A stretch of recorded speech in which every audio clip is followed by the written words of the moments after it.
ठीक है, तो सबसे पहले आपने वेक्टर्स में क्या चीज पढ़ी है? वेक्टर क्या होता है? एक डायरेक्टेड लाइन सेगमेंट।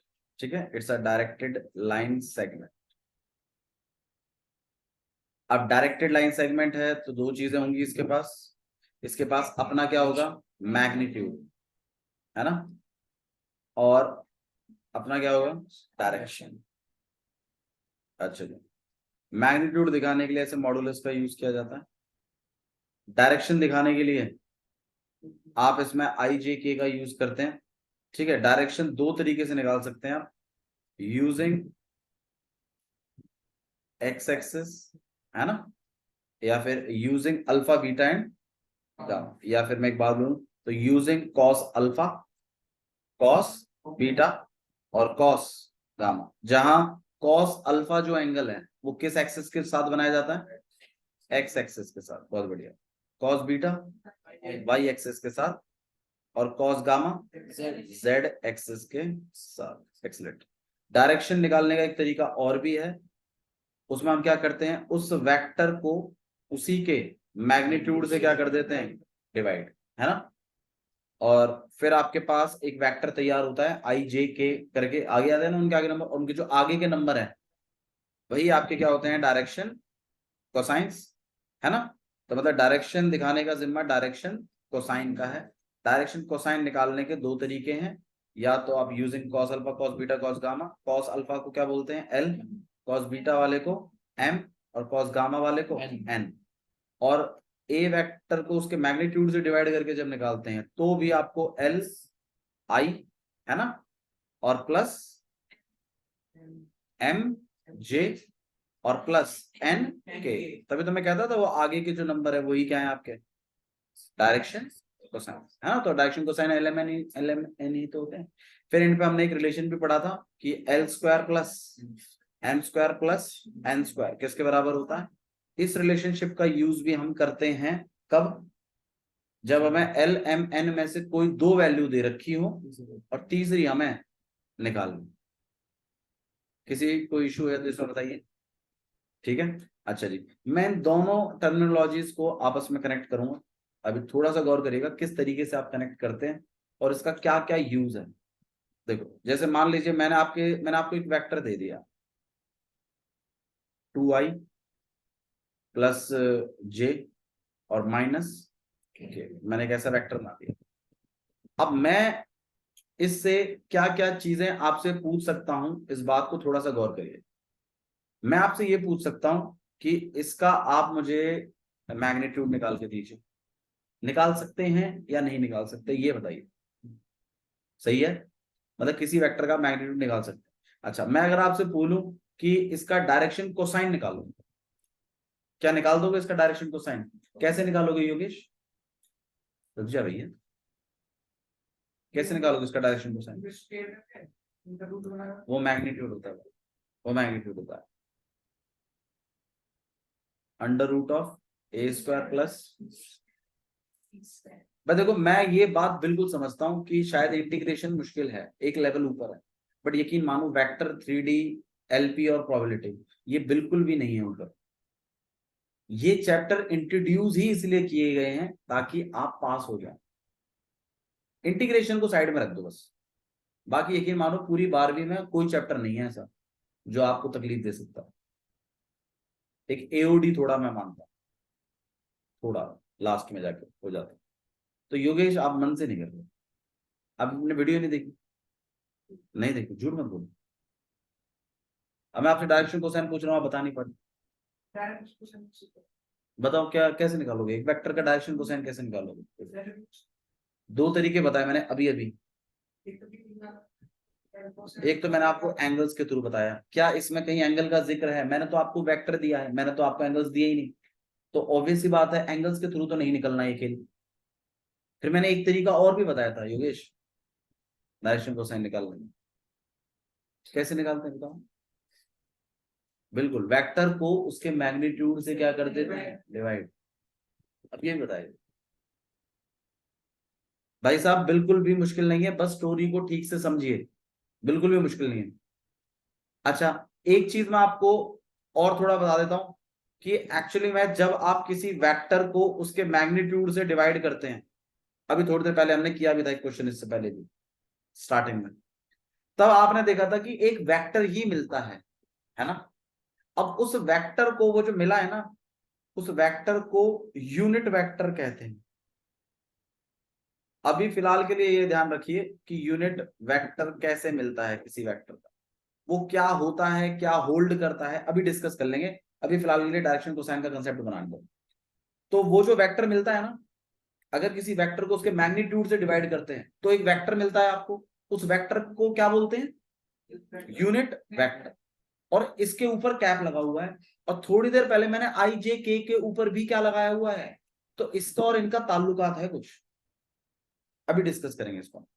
तो फिर कैसे करेंगे भाई इसको हम, 2i प्लस जे माइनस के, डिवाइड किया हमने, 2 का स्क्वायर प्लस 1 का स्क्वायर प्लस माइनस 1 का स्क्वायर। अब यहां पे क्या हो जाएगा आपके पास, 2i कैप प्लस जे कैप माइनस के कैप अपॉन में अंडर रूट। हाँ भाई अक्ष कितना हो गया, 6। ये सबको बांट दिया मैंने, कितना हो गया ये आपके पास, 2 अपॉन में under root 6i plus 1 upon में अंडर रूट 6j और माइनस 1 अपॉन में अंडर रूट 6k। कोई इश्यू है तो बताइए यहाँ, ठीक है। अच्छा ये जो 2 अपॉन अंडर रूट, अच्छा यार ये जो वेक्टर आया मेरे पास, ये कैसा वेक्टर है, मैंने बताया आपको, ठीक है। आइए यूनिट वेक्टर के बारे में पता करते हैं, यूनिट वेक्टर क्या होता है। अच्छा यूनिट वेक्टर तो है चलो, और ये जो चीज है ये क्या है, तो इसको मैं क्या बोलूं, क्या ये एल, ये क्या है एम, और ये क्या है एन। और जो यूनिट वेक्टर होता है वो होता है L I plus M J और प्लस एन के। मेरे ख्याल से स्टोरी अभी तक बन रही है सर, ठीक है, ऐसे ही पढ़ाया मैंने कुछ अभी। अच्छा जी, अच्छा अभी थोड़ी देर पहले आपने बोला कि ये क्या है, एल तो है कॉस अल्फा, सही है, चलो ठीक है। तो मतलब एल इक्वल टू में कॉस अल्फा लिखा जा सकता है। अच्छा जी, अगर एल कॉस अल्फा लिख सकते हो, एल की वैल्यू कितनी है,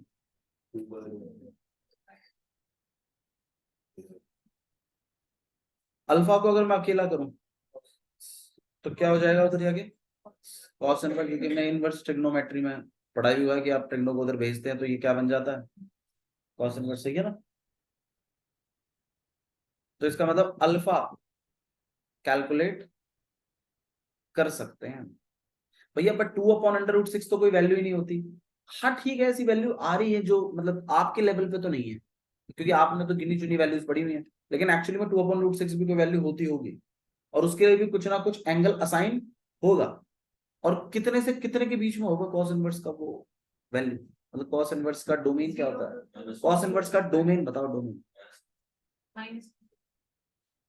कॉस इनवर्स का जो डोमेन होता है -1 से 1 के बीच में होता है, और इसका जो आंसर आएगा कॉस इनवर्स का, जो आंसर आता है वो एंगल देता है, वो किसके बीच में होता है, 0 और पाई के बीच में। तो मतलब इसका जो भी एंगल होगा वो 0 और पाई के बीच, अब वो कितना पाई है, वो कितने पर है, वो अलग है, वो आपको नहीं कैलकुलेट करना, ना आपके लेवल पे है।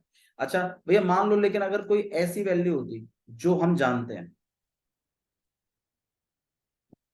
तो अगर आप जानते हैं उस वैल्यू को तो फिर आपको कैलकुलेट कर देना। बताइए कॉस इनवर्स 1/2 कितने पे होता है, तो आप ये पाएगा। तो इसका मतलब एक्स एक्सिस की गैल कितना एंगल क्रिएट हो रहा है, पाई/6। अब मैं यहां पर एक लॉजिक सिखाना चाहता हूं आपको, कि अगर आपको कोई वेक्टर पता है, सिर्फ वेक्टर, तो मैं मैग्नीट्यूड निकाल सकता हूं, मैं डायरेक्शन कोसाइन निकाल सकता हूं, मैं उसका एक्स एक्सिस वाई एक्सिस और जेड एक्सिस के साथ एंगल भी निकाल सकता हूं, जो मैंने निकाला है। लेकिन उसको निकालने का प्रोसेस क्या है, सबसे पहले आप उस वेक्टर का क्या निकालोगे, यूनिट वेक्टर। यूनिट वेक्टर निकलते ही आपको एल एम एन मिल जाएंगे, एल एम एन मिलते ही उनको cos alpha, cos beta, cos gamma के इक्वल में रख देना, क्योंकि वही डायरेक्शन कोसाइन होते हैं। और फिर अल्फा को अकेला कर देना, बीटा को अकेला कर देना, गामा को, अगर कोई ऐसी वैल्यू आई जो निकाल सकते हैं तो निकाल दीजिएगा एंगल। और अगर ऐसी वैल्यू आई जो नहीं कैलकुलेट हो सकती तो ठीक है, यही एंगल है। आप बताइए, ठीक है, नहीं आया? अच्छा, चलो एक ऐसी रैंडमली मैं आपसे एक चीज पूछता हूं, मुझे एक बात बताओ, cos square alpha plus cos square beta और प्लस कॉस स्क्वायर गामा किसके इक्वल होगा? क्यों? बिल्कुल, क्योंकि ये बात हमें पता है, L square plus N square जब 1 के बराबर होता है तो एल ही तो है कॉस अल्फा, एम ही तो है कॉस बीटा और एन ही तो है कॉस गामा। तो यार ये चीज भी किसके इक्वल होगा? ठीक है। अच्छा जी, इसके बारे में क्या ख्याल है फिर? Sine square alpha plus sign square beta plus sign square gamma, इसके बारे में कुछ आइडिया? क्या आप कॉस स्क्वायर से साइन स्क्वायर नहीं बना सकते क्या? कैसे बनाते हैं? 1 माइनस साइन स्क्वायर अल्फा, सही है। कॉस स्क्वायर को क्या लिख सकते हैं आप? 1 minus sine square beta, 1 minus sine square gamma equal to 1, है ना, क्योंकि मैंने कॉस स्क्वायर साइन इसकी जगह लिखा है इनको। अच्छा, 1 प्लस 1 प्लस 1 3, ठीक है। इस 1 को मैं इधर खींच दूंगा और इन सारे साइनों को पल्ली तरफ ले जाऊंगा। 1 प्लस 1 प्लस 1 3, इस 1 को मैं और इधर बुला लिया -1, और ये sign square beta sine square gamma इनको मैं पल्ली तरफ ले गया, तो sine square alpha plus sign square beta plus sign square gamma, ये चीज 2 के इक्वल आ रही है। ये पूछे हुए क्वेश्चन है जो मैं आपको बता रहा हूँ, कभी कभी वो ये भी पूछते हैं। अब एमसीक्यू में ये सारी चीजें उठ सकती हैं, वेक्टर्स में से ही पूछ सकते हैं, आपसे अलाउड है, ठीक है। तो अगर कोई वेक्टर पता है तो अब आप काफी कुछ बातें बता सकते हैं कि आप उसका यूनिट वेक्टर निकाल सकते हैं, उसका मैग्नीट्यूड निकाल सकते हैं, उसका डायरेक्शन कोसाइन निकाल सकते हैं, उनके एंगल्स निकाल सकते हैं, है ना, उनके X axis Y axis Z axis उनके एंगल्स भी निकाल सकते हैं। अच्छा, आइए यूनिट वेक्टर को क्लियर करते हैं। यूनिट वेक्टर क्या होता है, क्योंकि यूनिट वेक्टर का इन्वॉल्वमेंट हुआ है हमारे पास। Unit vector, any idea unit vector क्या होता है? अक्ष, बहुत बढ़िया, एक ऐसा वेक्टर जिसका मैग्नीट्यूड क्या हो? 1 हो। अच्छा, अगर किसी वेक्टर का मैग्नीट्यूड अगर 1 है तो फिर उसके पास क्या चीज बची? सिर्फ डायरेक्शन। एक्चुअली मैं आपको थोड़ा सा ना इसका मतलब समझाता हूं। देखो, जैसे मान लो ये एक लाइन, ये एक डायरेक्टेड लाइन सेगमेंट है, सही है। अब इसी वेक्टर पर अगर एक छोटा सा वेक्टर ले लिया जाए, इसी वेक्टर के ऊपर एक छोटा सा वेक्टर अगर हम कंसिडर करें, ठीक है, अगर हम इसी वेक्टर के ऊपर अगर एक छोटा सा वेक्टर कंसिडर करें जो इसी की डायरेक्शन में है, लेकिन इसका मैग्नीट्यूड कितना है? 1। जैसे मान लीजिए ये ए वेक्टर है, तो इसका ये जो इसी वेक्टर की डायरेक्शन में जो छोटा वेक्टर होगा जिसका मैग्नीट्यूड 1 है उसको कहते हैं यूनिट वेक्टर, मतलब उसी वेक्टर की डायरेक्शन में। अच्छा, अब ऐसे कितने यूनिट वेक्टर हो सकते हैं? आंसर कितने भी हो सकते हैं, ठीक है, मतलब कुछ एक एक मैग्नीट्यूड वाले। मान लो ये टोटल वेक्टर जो है ये 8 मैग्नीट्यूड का है, तो ऐसे कितने यूनिट वेक्टर हो सकते हैं इसमें? 8, ठीक है। तो 1 यूनिट मतलब यूनिट वेक्टर का मतलब है एक मैग्नीट्यूड वाला वेक्टर, और मतलब यूनिट वेक्टर के पास एक तो मैग्नीट्यूड क्या होता है?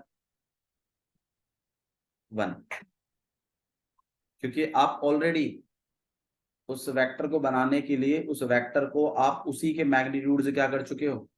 डिवाइड। तो ऑब्वियस सी बात है, जब उसके मैग्नीट्यूड को आपने डिवाइड ही कर दिया उसके वेक्टर से, तो अब उसके पास मैग्नीट्यूड कितना बचेगा? 1 ही बचेगा, ठीक है। मैग्नीट्यूड 1 होता है, और क्या चीज होल्ड करता है ये? डायरेक्शन, क्योंकि फिर जब आप ए यूनिट वेक्टर की बात करते हो तो ये L I plus M J और प्लस एन के भी होल्ड करता है। तो सही है, ये एल एम एन ही तो आपके डायरेक्शन को साइन थे जो कि डायरेक्शन होल्ड करते हैं, ठीक है। तो अगर भैया किसी वेक्टर का अगर आपको डायरेक्शन कोसाइन चाहिए तो आपको कायदे से उसका क्या निकाल देना चाहिए, यूनिट वेक्टर। और वो आई जे के जो आगे लिखे हुए हैं वही आपके क्या है, डायरेक्शन। आगे हो समझ, बहुत ही छोटी सी बात है, तो उतना लंबा चौड़ा हिसाब किताब नहीं है।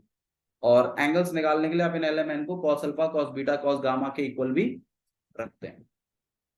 ठीक है, समझ में आया? ठीक है, थोड़े क्वेश्चंस करते हैं, क्वेश्चन से आपको और आइडिया पड़ेगा किस तरीके के हैं ये, किस तरीके की एक्सरसाइज है।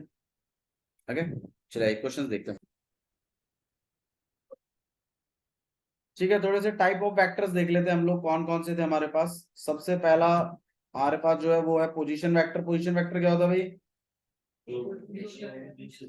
बिल्कुल, वो वेक्टर जो ओरिजिन से शुरू होता है क्या कहलाता है? Position vector.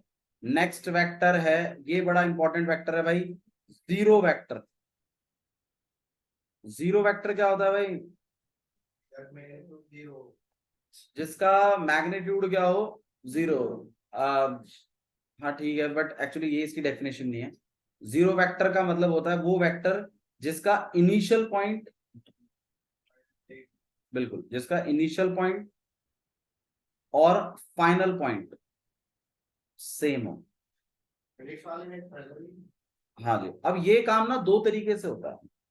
पहला, अगर इनिशियल पॉइंट और फाइनल पॉइंट कोइंसाइड कर रहे हैं, मतलब वेक्टर बना ही नहीं, तो ये किसी भी डायरेक्शन में मतलब आप इसको इंडिकेट करते हैं, ये जीरो वेक्टर है। आप इस तरीके से कर सकते हो। एक जीरो वेक्टर और एक तरीके से बनाते हैं, उसको गौर करो। वो क्या करते हैं, वो इस तरीके से एक वेक्टर दे देते हैं, ठीक है, और वो कहते हैं कि भाई जैसे मान लो ये ए पॉइंट, और ये घूम कर वापस से कहा जाए, ए पर ही आ जाए।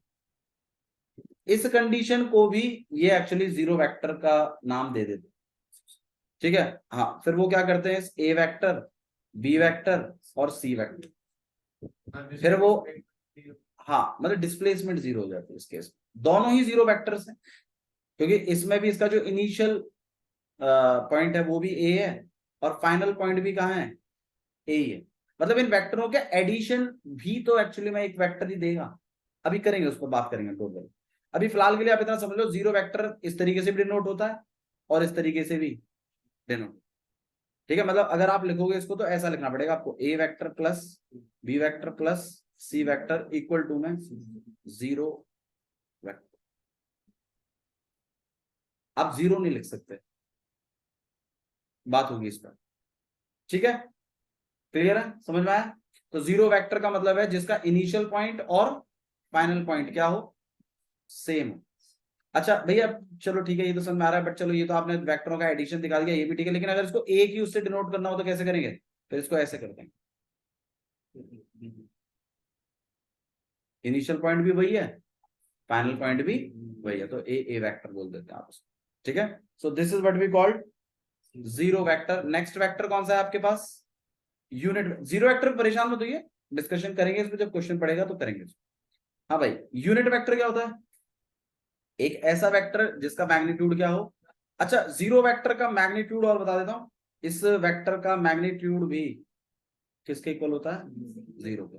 अच्छा, एक बहुत ही बेकार हैबिट है हमारी कि हम क्या करते हैं ना, अब मान लो जैसे आपको पता चल गया जीरो वेक्टर, तो बहुत बच्चे ये गलती कर देते हैं, ये गलत है। एक्चुअली आप वेक्टर को मैग्नीट्यूड के इक्वल रख रहे हो। अभी आपको लिखना है कायदे से यहां पर क्या, जीरो वेक्टर के इक्वल है ये, जीरो के इक्वल नहीं है। हाँ, अगर ये ऐसा होता तो अब ये किसके इक्वल है, अब ये जीरो। इन बातों को थोड़ा समझ लो, क्योंकि अब आप वेक्टर के साथ डीलिंग कर रहे हो। वेक्टरों का प्लस हमेशा एक वेक्टर देता है, वेक्टरों का माइनस एक वेक्टर देता है, वेक्टरों का मल्टीप्लाई, मल्टीप्लाई एक्चुअली इसमें दो तरीके के हैं, एक तो डॉट है और एक स्केलर है। डॉट प्रोडक्ट जो होता है वेक्टरों का, वो एक स्केलर क्वांटिटी देता है। स्केलर क्वांटिटी मतलब कुछ वैल्यू देगा, 5 6 3 2 ऐसा कुछ। लेकिन क्रॉस जब करते हैं तो वो भी आपको क्या देता है, वेक्टर देता है। मैं देखो आपको एडिशन सब्सट्रैक्शन भी दिखा देंगे इसमें। पर पहले थोड़ा टाइप क्लियर करते हैं। नेक्स्ट जो वेक्टर है वो आपके पास है को इनिशियल वेक्टर। को इनिशियल वेक्टर क्या होता है अक्ष? जो एक दूसरे के ऊपर और नहीं, को इनिशियल नाम में लिखा हुआ है, पैरेलल नहीं, एक वेक्टर जो एक ही पॉइंट से शुरू हो रहे हैं, को इनिशियल हो। को का मतलब होता है सेम, इनिशियल स्टार्ट, तो जिसका सेम स्टार्ट होता है जिन वेक्टरों का। जैसे मान लीजिए यहाँ पर एक ए बी वेक्टर है और ये ए सी वेक्टर है, तो अब अगर आप गौर करें तो दोनों का जो इनिशियल पॉइंट है वो क्या है, सेम है, तो ऐसे वेक्टर कहलाते हैं को इनिशियल वेक्टर्स। ठीक है, चलिए नेक्स्ट देखते हैं। ये बड़ा इंपॉर्टेंट है इसमें, कोलिनियर वेक्टर। कोलिनियर वेक्टर ये आपको बहुत सुनने को मिलेगा, क्योंकि कोलिनियर वेक्टर ही पैरेलल वेक्टर्स होते हैं। देखिए कोलिनियर वेक्टर क्या है, two or more vector are said to be collinear if they are parallel to the same line. मतलब अगर एक वेक्टर ऐसा है, एक वेक्टर मान लीजिए इस तरीके से, और अगर ये दोनों वेक्टर एक ही लाइन के पैरेलल हैं, तो ये वेक्टर और ये वेक्टर क्या कहलाएंगे, कोलिनियर। भैया पैरेलल कैसे पता चलेगा भैया ये मतलब इसके पैरेलल है? उसकी एक कंडीशन है, डिस्कस कर देते हैं उसको भी। जैसे मान लीजिए ये पहला वेक्टर है, तो a1i plus b1j plus c1k, ये एक वेक्टर है। और ऐसा ही दूसरा वेक्टर होगा तो a2i प्लस b2j और प्लस c2k। अच्छा मैंने i j के अभी क्लियर नहीं करे ना, क्या है इन पे भी रिमाइंड करा था। ठीक है, अब अगर मुझे बाकी में ये चेक करना है, आई जे के बता दी मैंने क्या होता है आई जे के, एक्सिस को डिनोट करता फिर है, एक्सिस को 0 कैसे डिनोट करते हैं, कैसे डिनोट करते हैं? वो तो एंगल्स बताए थे अल्फा बीटा गामा। आई जे के एक्सेस को डिनोट तो करते हैं, बट किस तरीके से डिनोट करते हैं? मतलब आई जे के क्या है? अरे कुछ होंगे ना आई जे के, क्या है? वो वेक्टर्स की वो भाई देखो सुनो, आई जे के जान लीजिए, आई जे के से परेशान मत होइए, बहुत ही टुच्ची बात है आई जे के। ये आपके पास z हो गया, ये आपके पास क्या था y, ये हो गया आपके पास x।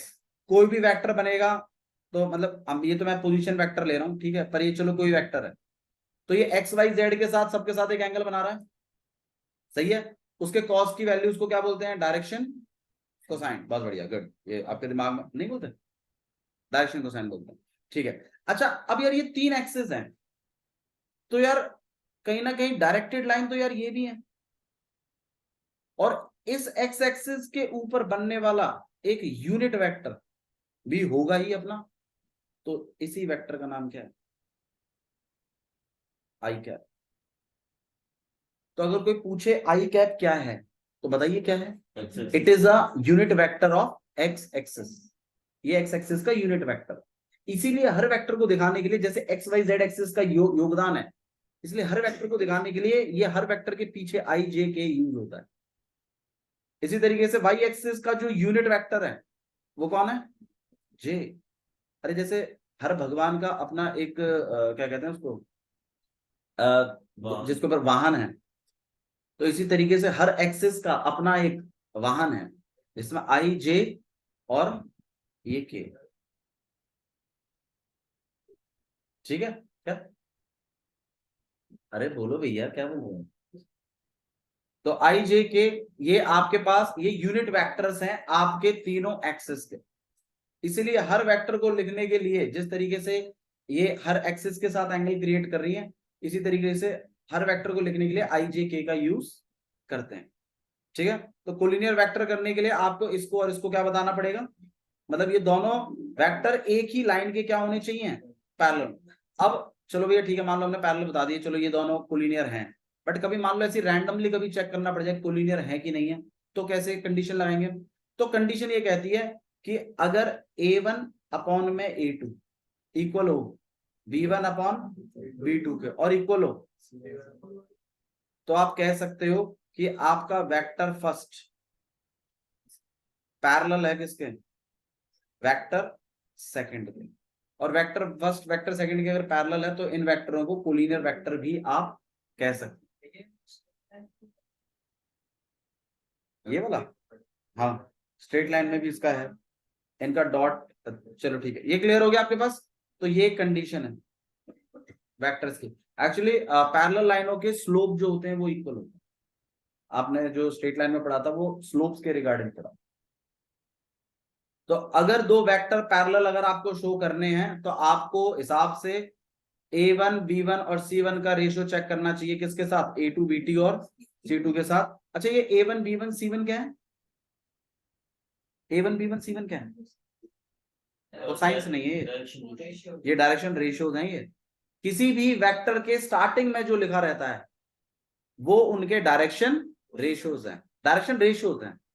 और अगर उसी वेक्टर के डायरेक्शन कोसाइन निकालने हैं तो कैसे निकालें, उसका यूनिट वेक्टर निकाल के तब मिलता है डायरेक्शन कोसाइन। और डायरेक्शन रेशियो, कंफ्यूज नहीं कर रहा हूं, तू पढ़ नहीं रहा है। डायरेक्शन रेशियो अगर आपको स्टार्टिंग में ही मिल जाता है, मान लीजिए मैंने कोई भी वेक्टर लिख दिया, कोई भी वेक्टर, जैसे मान लो मैंने भी मर्जी से ही लिख दिया,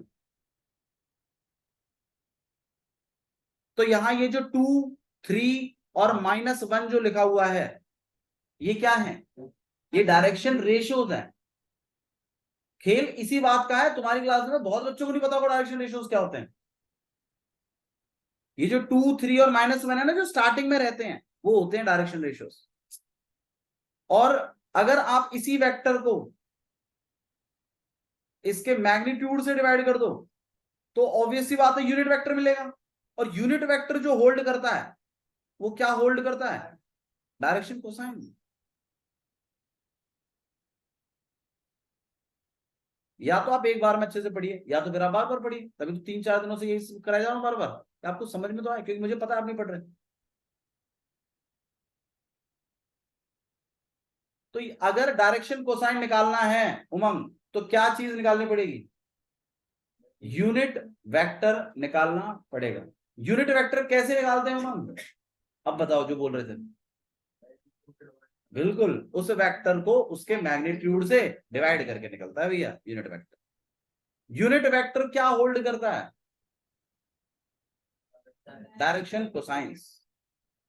नॉर्मल वेक्टर क्या चीज होल्ड करता है, डायरेक्शन रेशियो। डायरेक्शन रेशियोज क्या होते हैं, जब वो वेक्टर बना होगा तो स्टार्टिंग और एंडिंग पॉइंट होंगे उनके, उनके एक्सों की माइनस, वाईओ का माइनस और जेडों का माइनस। क्योंकि किसी भी वेक्टर को बनाते टाइम भैया इस बारे में ये बात ऐसे लिखी गई थी, प्लस y2 माइनस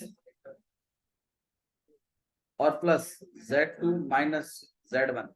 ठीक है, एक वेक्टर के कितने डायरेक्शन रेशियोज होते हैं, कितने डायरेक्शन रेशियोज होते हैं, कल ही बताई थी, आंसर है इनफाइनाइट। क्योंकि एक वेक्टर पे बहुत सारे पॉइंट होते हैं, किन्हीं भी 2 पॉइंटों को पकड़ोगे तो उसी डायरेक्शन में आपको एक वेक्टर मिल जाएगा। ठीक है, और उन दोनों के एक्सओ का माइनस, वाईओ का माइनस और जेडो का माइनस आपको क्या बना के देगा, डायरेक्शन रेशियोज। डायरेक्शन रेशियोज को ए बी और सी से डिनोट किया जाता है और डायरेक्शन कोसाइंस को एल एम एन से। अच्छा भैया जैसे L square M square N square होता है फॉर्मूला, ऐसा कुछ A square B square C square भी होता है क्या, आंसर है नहीं, ऐसा कुछ नहीं होता भैया। फिर इनको रेशियो क्यों बोलते हैं, मतलब ठीक है ये वैल्यूज हैं एक्स, मतलब इनको इनको रेशियो की जगह सब्सट्रैक्शन नहीं बोलना चाहिए था, सब्सट्रैक्टो समथिंग लाइक दैट, क्योंकि इसकी रेशियो का कुछ क्वालिटी है। ये ऐसे ही कोई भी नंबर्स को माइनस करके नहीं आए हैं, उस वेक्टर पे पढ़ने वाले जितने भी नंबर होंगे ना उनकी एक खासियत होती है, उनकी खासियत ये होती है कि उनके जब एक्सों को वाईओ को और जेडो को माइनस करके जो नंबर बनता है वो एल एम एन के साथ वो प्रोपोर्शनल होते हैं उनके, ये खासियत होती है भैया। अभी तो आप कह रहे थे एबीसी बहुत सारे नंबर होंगे, हाँ बहुत सारे नंबर होंगे, तो भैया मतलब रेशियो फिर कैसे सेम आएगा, मतलब नंबर तो अलग अलग हो सकते हैं। अरे कोई बात नहीं, उनमें जो एक्स वाई जेडो को माइनस करोगे ना, जितने भी नए नंबर आएंगे ना वो चाहे बेशक अलग रेशियो बना रहे होंगे लेकिन बना कैसे रहे होंगे, सेम रेशियो बना रहे होंगे। तो जैसे मैं आपको बताता हूँ कैसे, जैसे मान लीजिए यहाँ पे 2 है, यहाँ पे लेट इट बी 3 है और यहाँ पर 5 है। ये जो रेशो बना रहा है यहाँ पे 4, यहाँ 6 और यहाँ पर लेट इट बी 10, कितने का रेशो बना रहे हैं? ये L है मेरे, ये M है और ये N, ये मेरा A है, ये B है, ये C है। मेरे ABC देखो 4 6 10 चल रहा है, ठीक है। रेशो कितने का मेंटेन हो रहा है ये और बता दो बस। तीनों में 1/2 का ही हो रहा है ना, तो दिक्कत तो नहीं है इसमें। अच्छा जी, अब लो 2 3 और 5। अब एक काम करते हैं 6 9 और 15। अब रेशो चेक करना भैया, अब भी रेशो कितना सेम ही तो हो रहा, लेकिन मेरी वैल्यूज कैसी हो गई, बदल गई। तो मतलब ए बदल सकता है, ABC डायरेक्शन रेशियो बदलते हैं, लेकिन डायरेक्शन कोसाइन देखो वो वही है।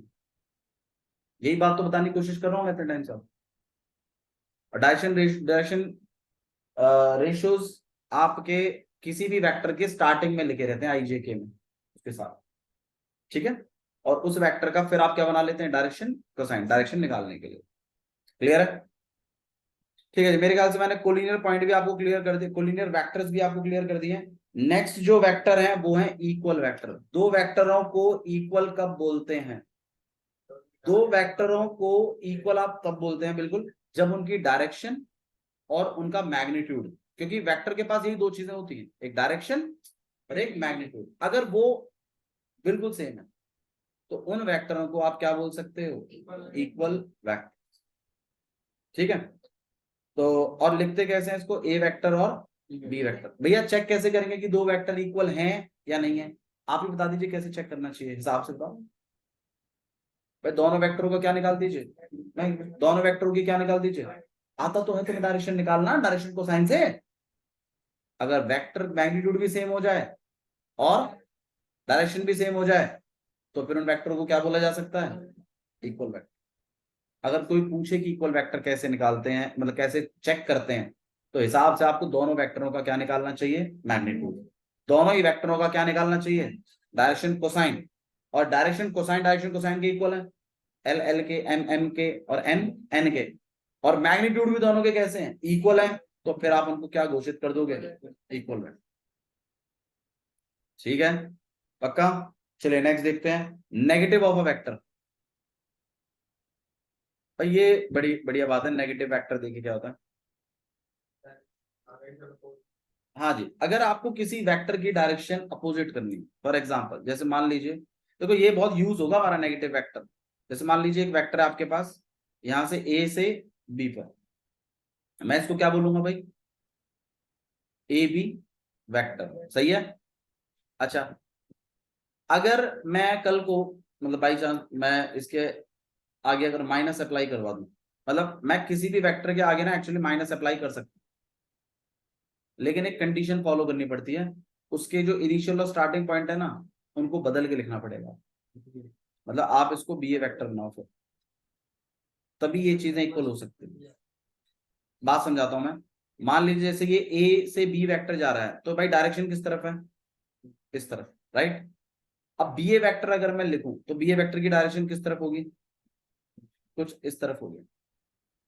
अब अपोजिट आपने लिख दिया BA वेक्टर बोल के, ठीक है, लेकिन लिख तो मैं AB वेक्टर रहा हूं ना, तो मुझे आगे क्या अप्लाई करना पड़ेगा, minus, for balancing the things.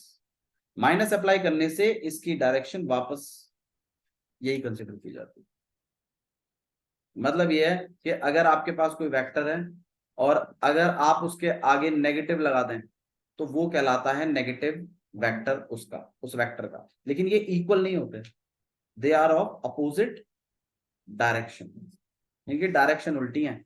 Magnitude चाहे बेशक सेम हो, मतलब भैया आप ये कहना चाहते हो कि AB वेक्टर और BA वेक्टर वैसे तो अलग हैं, बिल्कुल अपोजिट डायरेक्शन, लेकिन अगर आप इस BA वेक्टर के आगे क्या लगा दो, माइनस, तो अब ये BA वेक्टर पलट के लिखा जाएगा अगले स्टेप में, किस नाम से, AB वेक्टर। मतलब नेगेटिव का यूज हो जाता है वेक्टर में, और आप उसके इनिशियल और को, और मतलब फाइनल को बदल के लिख देते। ऐसा हम बहुत जगह प्रूफ में करेंगे भी, कि नेगेटिव AB चल रहा होगा, हम उसको जानबूझ के क्या बना लेंगे, BA, negative of a vector, ठीक है। ये सारी चीजें आपके प्रूफ्स में आएंगी, डोंट वरी। आपके जो एक्सरसाइज के क्वेश्चंस हैं उसमें, जो नॉर्मल क्वेश्चंस हैं उनमें नहीं आएंगी। देखिए अब एक नई चीज और आप देखोगे, दो वेक्टरों का एडिशन कैसे करते हैं, क्योंकि अब हम अलजेब्रा पढ़ रहे हैं। जैसे मान लीजिए एक ए वेक्टर है आपके पास 2i plus 3j plus k, और मेरे पास एक और वेक्टर है i माइनस 2j और प्लस 5k। अब अगर मैं दो वेक्टरों को प्लस कराऊं तो ये काम कैसे होगा, i से प्लस होगा, j से, और k सिंपल जैसे प्लस होगा, लाइक टर्म जैसे। तो कितना हो जाएगा आपके पास 3i प्लस j और प्लस 6k। अब मुझे बस एक चीज बता दो, दो वेक्टरों को प्लस करके मिला क्या, एक वेक्टर। तो दो वेक्टरों को प्लस करके हमेशा क्या मिलता है, एक वेक्टर। दो वेक्टरों को माइनस करके भी क्या मिलता है, एक वेक्टर। ये अलजेब्रा है कि दो वेक्टरों को प्लस करने के लिए आपको आई जे के को प्लस कर लेना है आपने, लेकिन मिलेगा क्या, एक वेक्टर। इससे एक स्केलर क्वांटिटी नहीं मिलती, दो वेक्टरों को प्लस करने से एक स्केलर क्वांटिटी नहीं मिलती, बल्कि क्या मिलता है, एक वेक्टर। समझ में आया, ठीक है। अच्छा जी, अब इन्होंने यहाँ पे दो लॉ सिखाए हुए हैं, उनके बारे में हम बाद में बात कर लेंगे। एक और चीज देखिए, माइनस में भी ऐसा ही होता है, माइनस हो जाते हैं, ठीक है। अच्छा, माइनस जब करते हैं तो मतलब ये वेक्टर माइनस दूसरा वेक्टर, ठीक है। चलिए इधर देखो भाई, एक ए वेक्टर है आपके पास, लेट इट बी यहाँ पर i प्लस j और माइनस 2k। यहां पर आपके पास 5a वेक्टर है।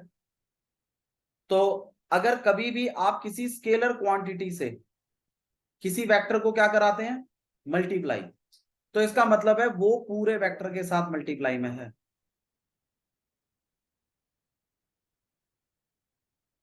मतलब यहां कितना हो जाएगा आपके पास, 5i plus 5j minus 10k, कुछ ऐसा,